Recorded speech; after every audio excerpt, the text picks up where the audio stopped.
ഞാൻ തന്നെ സീൻസിന് വേണ്ടി കൈയടിക്കുന്നുണ്ടായിരുന്നു.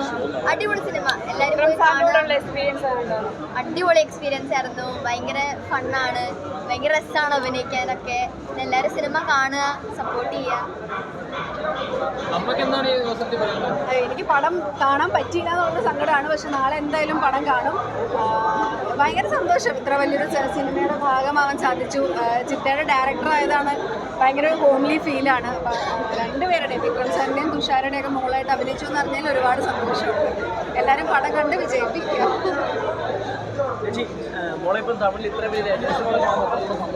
ഭയങ്കര സന്തോഷമുണ്ട്. അവള് പെട്ടെന്ന് തന്നെ ആ ലാംഗ്വേജും ആ ഒരു സെറ്റും ഒക്കെ ആയിട്ട് ഭയങ്കരമായിട്ട് അറ്റാച്ച്ഡ് ആയി. അപ്പം അത് തന്നെ ഏറ്റവും വലിയ സന്തോഷം. ഇനി അടുത്തൊരു തമിഴ് സിനിമ ഇറങ്ങാനുണ്ട്. അപ്പോൾ ഇതെല്ലാം ഒരുപാട് നല്ല നല്ല വിജയത്തിലേക്ക് കൈവരിക്കാനുള്ള അവസരങ്ങളാണ്. അടുത്ത റെട്രോ എന്നുള്ള സൂര്യയുടെ സിനിമ, സൂര്യ സാറിൻ്റെ സിനിമ പറയൂ വിശേഷം. റെട്രോ എന്നുള്ള മെയ് 1-ാം തീയതി ഇറങ്ങാൻ പോകുന്ന സിനിമയിൽ ഞാനുണ്ട്. അപ്പം അതും കാണുക. പിന്നെ ഈ വീരധീര സൂര്യൻ എന്നുള്ള ഫിലിം എല്ലാവരും കാണുക, സപ്പോർട്ട് ചെയ്യുക. റിവ്യൂസൊക്കെ നല്ല റിവ്യൂസ് അറിയിക്കുക. ஃபுல்லாக ஆக்ஷன் மூவி நல்லா இருந்துச்சு. பார்ட் 1ல் தான் கதை தெரியும். ஆக்டிங் வேறு லெவல். விக்ரம் சாரோட கம்பேக் இதுதான் மிகப்பெரிய ஹிட்டாக இருக்கும். கண்டிப்பாக பிளாக் பஸ்டர் தான். ரூல் பாட்டுங்க ரொம்ப ஆமாம், கிளைமேக்ஸ் ட்விஸ்டாக தான்.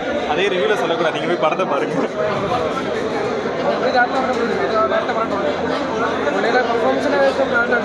സുരാജേട്ടൻ്റെ പെർഫോമൻസിനെ കുറിച്ച് അടിപൊളിയാണ്. എല്ലാവരും ക്യാരക്ടർ നല്ലപോലെ എന്നുവെച്ചാൽ ഒരു തമിഴ്നാടൻ ചെയ്യുന്ന പോലെ തന്നെ മലയാളികൾ പറയുന്നില്ല, നാച്ചുറലാണ്. പിന്നെ ആക്ഷൻ സീൻസ് കത്തി സീനൊന്നുമില്ല. സാധാരണ നമുക്ക് ഡൈജസ്റ്റ് ആവുന്ന രീതിയിലുള്ള ആക്ഷൻ സീൻസ് ഉള്ളത്. മാക്സിമം സിംഗിൾ ഷോട്ടിലാണ് സിനിമ. സിംഗിൾ ഷോട്ടായിരുന്നു. എക്സ്പീരിയൻസ് ആയിരുന്നു. സിനിമാറ്റോഗ്രാഫർ നല്ല എഫേർട്ട് ഇട്ടിട്ടുണ്ട്. ഒരു ദിവസം ഒരു നൈറ്റിലെ കഥയാണ്. പിന്നെ ഒരു ഫ്ലാഷ് ബാക്ക് ഉണ്ട്. മൊത്തത്തിൽ നല്ലതായിരുന്നു.